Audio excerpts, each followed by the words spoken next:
Buongiorno da Sicilia 24, questi i titoli dell'edizione. Una messiscena poco credibile. Volevano far apparire suicidio un femminicidio. Trovata impiccata a casa a Ramacca, la vittima è una 25enne moldava, fermati il fidanzato e un amico, entrambi romeni. La domenica di controesodo si è conclusa in Sicilia con poche criticità. Il gran caldo risparmia per ora l'isola. Fulmini e tuoni si sono abbattuti su Catania. A Palermo continua ad alimentarsi il rogo che da una settimana brucia Monte Pellegrino. Palermo si interroga dopo la violenza di gruppo su una 19enne. Le istituzioni chiedono risposte severe. Si cercano i cellulari con i video compromettenti. Intanto emerge una visione distorta del sesso da parte dei giovani e dei giovanissimi. La tratta dei migranti, nuovi arrivi a Lampedusa, oltre 2000 nell'hotspot, saranno trasferiti in parte a Porto Empedocle e in parte a Trapani. Ammontano a oltre 6 miliardi l'anno i guadagni illeciti degli scafisti. A Siracusa in molte strade manca la luce da mesi, come nel quartiere Acradina. La denuncia degli ascoltatori, additelo al vostro TG. Calcio, il saluto in alta quota di Carmine, ma il Catania necessita di altri rinforzi. Ieri pesante sconfitta in amichevole contro il Ragusa, rossazzurri battuti per 4-1. Oggi la presentazione della campagna abbonamenti.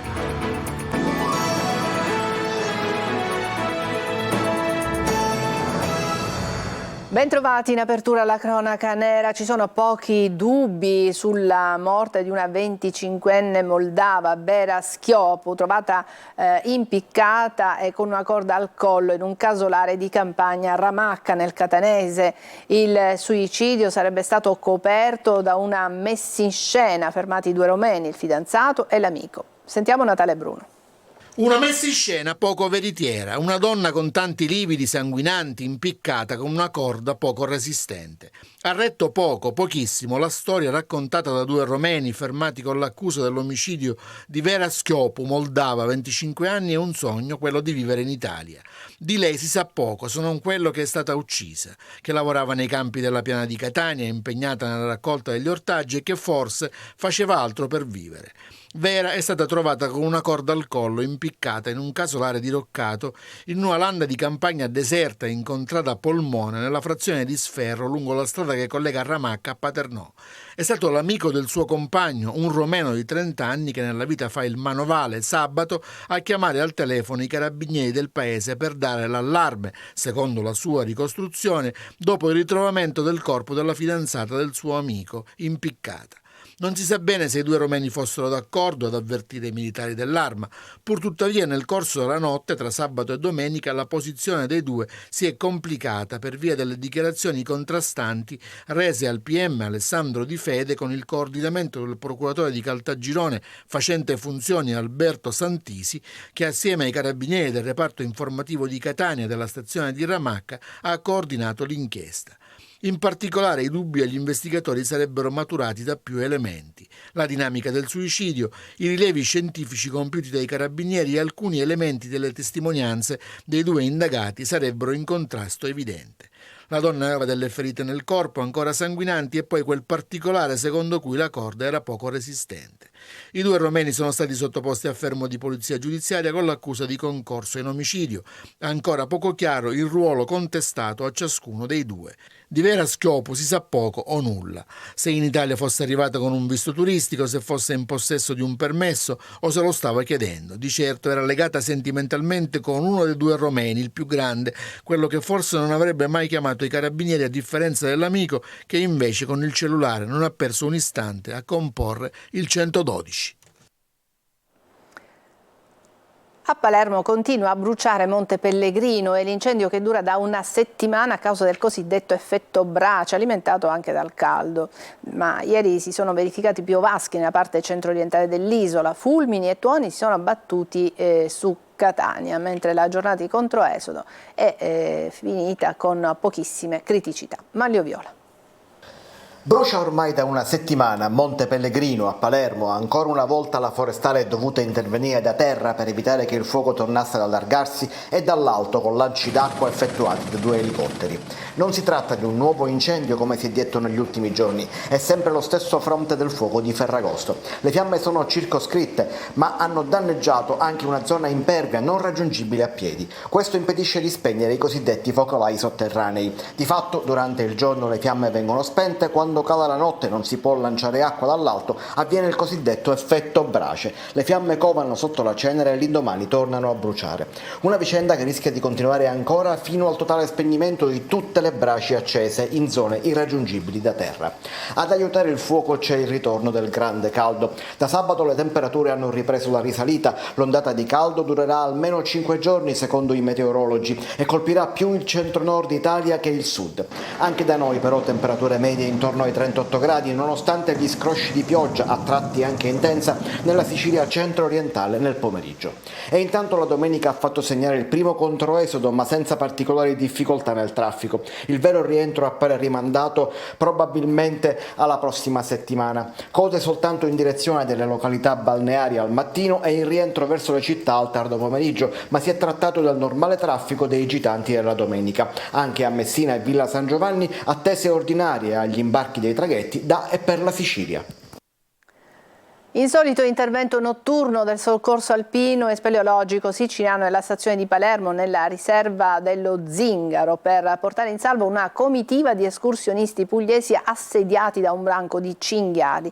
In 3, 2 uomini di 26 e 32 anni e una donna di 27, tutti della provincia di Bari, nel tardo pomeriggio di ieri hanno lasciato l'auto all'ingresso del lato di San Vito Lo Capo per un'escursione. Hanno imboccato il sentiero alto fino a Borgo Cusenza quando, mentre iniziavano la discesa, hanno notato gli animali che si avvicinavano minacciosi. Presi dal panico e preoccupati che potessero attaccarli, sono riusciti a rifugiarsi nei bagni di un casolare e hanno lanciato l'allarme attraverso il numero unico di emergenza 112.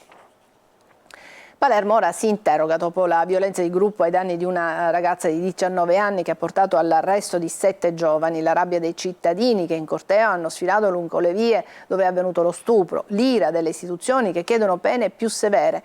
Intanto gli investigatori stanno cercando i cellulari che sono stati nascosti. Uno di questi, contenente probabilmente altri video compromettenti, sarebbe stato addirittura sotterrato. Emanuela Corsi.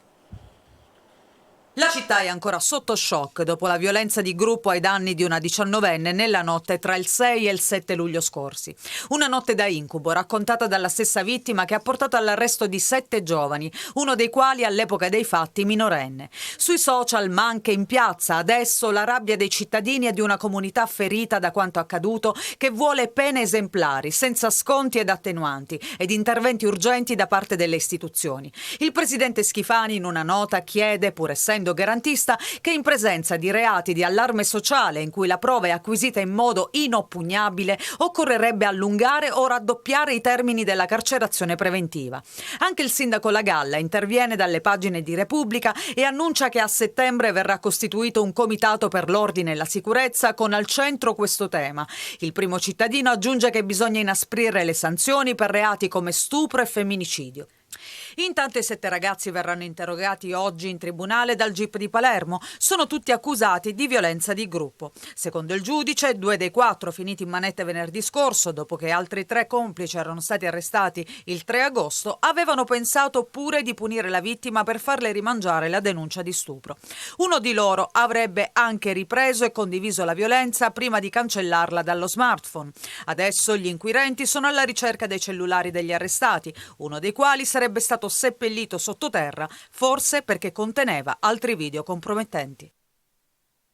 E il dato di cronaca apre uno spunto di riflessione sul mondo dei giovani. Oggi i ragazzi hanno una concezione assai distorta del sesso, colpa anche dei modelli del porno in rete.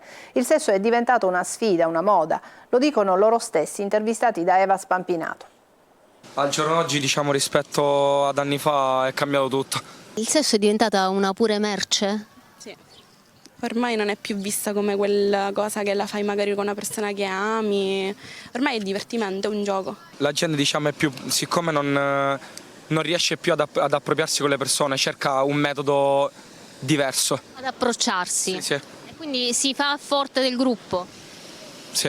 Il sesso inteso come una merce, una performance da consumare da soli, ma anche in gruppo e in modo violento, come si vede nei video porno di cui la rete è strapiena. Una concezione assai distorta dell'atto sessuale e dell'approccio ad un partner, uomo o donna che sia, che prende spunto da film, programmi TV, social network. Vedere magari scene ovviamente Esatto. finte e magari persone, ragazzi o anche ragazze, perché per carità pensano che può essere vero avere magari atti violenti, perché ci sono anche video magari violenti, finti, e quindi magari pensano che è giusto che ci siano queste cose, ma in realtà Che sia la normalità. Sì, esatto, ma non è normale, perché sappiamo tutti che è tutto finto. Cambiano la concezione sul sesso, sulla realtà del sesso, cioè sono tutte cose finte. Ecco da dove parte la nuova educazione sessuale dei giovani, da Pornhub e simili. Purtroppo sono già cresciuto che questo mondo distorto della sessualità è la nuova realtà, purtroppo, sì. Voglio credere che davvero la normalità non sia questa, però. Si filmano pure e poi condividono i video come se fosse normale. Forse non percepiscono nemmeno il fatto che stiano commettendo un reato, altrimenti non diffonderebbero le prove della loro colpevolezza. La prendono molto alla leggera. Fanno magari finta di non capire quello che fanno, in modo di non sentirsi in colpa. Il branco questa volta ha colpito a Palermo, ma casi di cronaca simili in cui a violentare una ragazza sono giovani definiti per bene fanno capire che non è una questione di degrado socio-familiare, ma di una nuova tendenza. Loro pensano che quello sia l'unico modo di fare sesso, oppure uno dei tanti. Senti, ma cerchiamo di essere sinceri, quando uscite o anche quando parlate tra di voi, ti capita di sentire di ragazzi che dicono guarda stasera facciamo ubriacare qualcuno? Sì, capita. Gli animali del branco, presi da soli, risultano maschi estremamente fragili con una bassa autostima. Ancora sbarchi di migranti a Lampedusa. Il centro accoglienza scoppia con circa 2.500 ospiti e sono giorni di grandi affari per i trafficanti di uomini, gestiti da organizzazioni criminali internazionali che sono quasi inarrestabili e il cui giro d'affari è valutato intorno ai 6 miliardi di euro l'anno nel mondo. Manlio Viola. 6 miliardi di euro l'anno, 30.000 trafficanti di esseri umani nel mondo, 3.000 scafisti reclutati quasi sempre per un solo viaggio e nessun rispetto per la vita umana. Sono i numeri che le inchieste condotte in 10 anni fino ad oggi sulle rotte delle carrette del mare fanno ipotizzare per un giro d'affari sommerso che sfrutta esseri umani sfortunati che fuggono dalla loro terra alla ricerca di un futuro, spesso da clandestini in Europa. Numeri ipotetici, visto che è impossibile quantificare con esattezza un'attività criminale internazionale come questa. Numeri che fanno riflettere sul perché non si riesca a porre fine ai viaggi della speranza. Proprio in queste ore Lampedusa torna a scoppiare, 2.500 quasi migranti ospitati nel centro di accoglienza che conta appena 1.000 posti, forse neanche. Altre 4 carrette del mare sono arrivate autonomamente sull'isola, sfuggendo ai controlli delle motovedette. Da 1.500 a 4.500 euro a persona è il costo del viaggio, ma solo una piccola parte finisce nelle mani proprio degli scafisti. A guidare le carrette sono quasi sempre giovani reclutati per il singolo viaggio che si confondono con i migranti per cercare di farla franca. Per loro poche centinaia di euro per trasportare 40, 50, anche 60 persone su una barca che dovrebbe ospitare al massimo 7-8 persone. Poche centinaia di euro anche per gli equipaggi delle navi madre che portano centinaia di sfortunati e poi li abbandonano sulle scialuppe ancora in alto mare.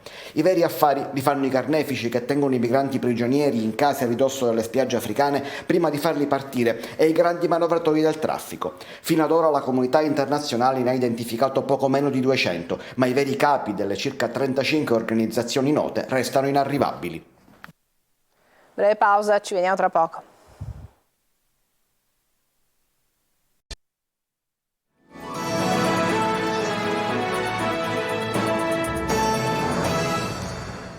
Ed eccoci alla seconda parte di Sicilia 24. Una festa abusiva con 1.000 persone è stata interrotta dai carabinieri della stazione di Terrasini in una villa. I militari hanno denunciato 3 persone per apertura abusiva di luoghi di pubblico spettacolo.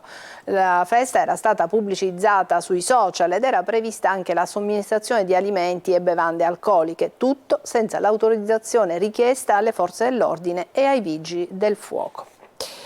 A Siracusa manca la luce da mesi nel quartiere Acradida, un problema causato dal furto dei cavi in rame della pubblica illuminazione. Un pericolo per automobilisti e pedoni, scrivono i residenti, che si sono rivolti alla nostra linea WhatsApp.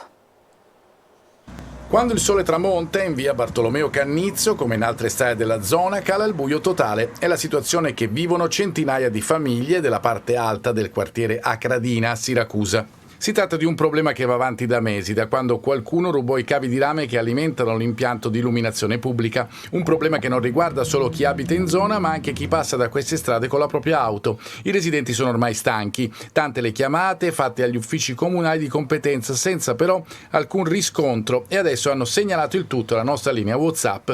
Percorrere queste strade la sera diventa un pericolo per la sicurezza. Chi è alla guida rischia di travolgere i pedoni che attraversano, ma c'è pericolo anche per chi va a piedi. Il rischio è quello di cadere o di imbattersi in qualche malintenzionato. Così anche per andare a conferire i sacchetti dei rifiuti bisogna attrezzarsi con le torce dei cellulari, l'unico modo per fare un po' di luce.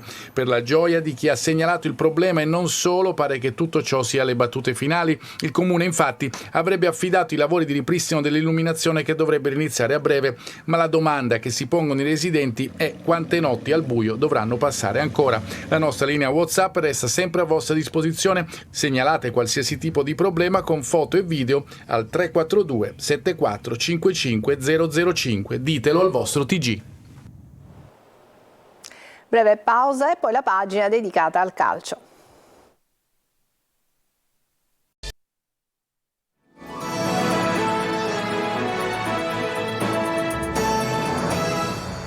Eccoci al calcio, colpo in attacco per il Catania che si assicura di Carmine, ma la squadra rossa-azzurra necessita di altri rinforzi. Ieri a Ragalna pesante sconfitta in amichevole contro il Ragusa che si impone per 4-1. Oggi la presentazione della campagna abbonamenti. Tonina De Mana. L'attaccante che serviva adesso c'è. Eccolo Samuel Di Carmine a Ragalna durante il match tra il Catania e il Ragusa vinto dagli Blei 4-1. Qualche foto e qualche chiacchiera scambiata con i presenti. Volto sorridente e tanta voglia di dare un contributo importante alla crescita della squadra. Di Carmine ha firmato un biennale e è salito sull'Etna come testimoniano i social della società, componendo con la lava, se così possiamo dire, il suo numero 10. Questa è la presentazione del giocatore classe 1988 che ha trascorsi importanti e queste le sue prime parole proprio dall'Etna con Catania alle spalle. Tifosi del Catania, da Samuel Di Carmine, forza Catania, ci vediamo al Massimino.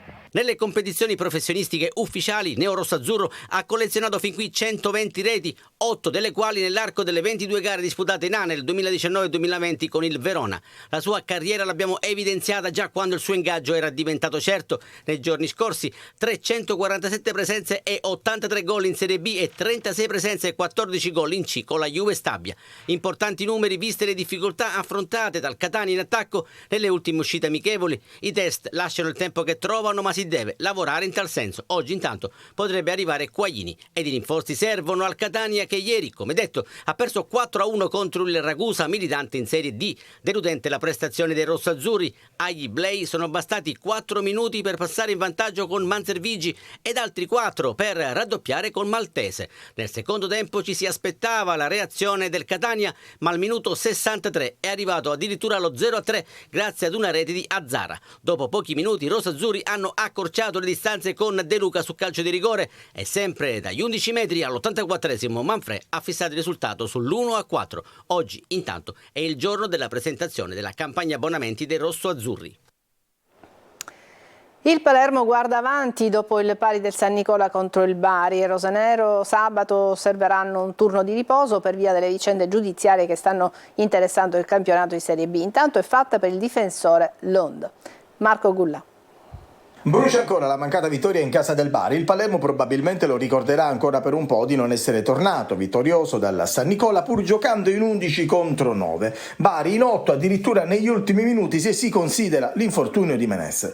Eppure è mancato il gol, sono mancate le azioni offensive, è mancato il gioco. Cantiere aperto, vero, ma dopo una preparazione intensa e articolata ci si aspettava di più, anche se la squadra è comunque soddisfatta. Dobbiamo dire la verità che abbiamo giocato pure contro una grandissima squadra e che non ci ha messo in difficoltà tanto, però siamo stati bravi noi a tenerla occupata in fase difensiva. però siamo contenti di quello che abbiamo fatto e andiamo avanti. Per il Palermo adesso turno di sosta, visto che sabato avrebbe affrontato Brescia o Reggina, impegnata ancora in aule di tribunale per l'ammissione ENBI. Rosanero che giovedì giocheranno un amichevole contro i maltesi del Melita allo stadio Barbera. Mercato fatta per il terzino danese Lund, a breve si aggregherà ai suoi nuovi compagni. Con il suo arrivo finisce la telenovela di mercato legata alla fascia sinistra. Il Palermo, con la mancata conferma di Sale Masciangelo e l'infortunio di Aurelio, ha momentaneamente giocato con Ceccaroni adattato. È tutto per questa edizione di Sicilia 24, grazie per averci seguito, buona giornata, prossimo appuntamento alle 14.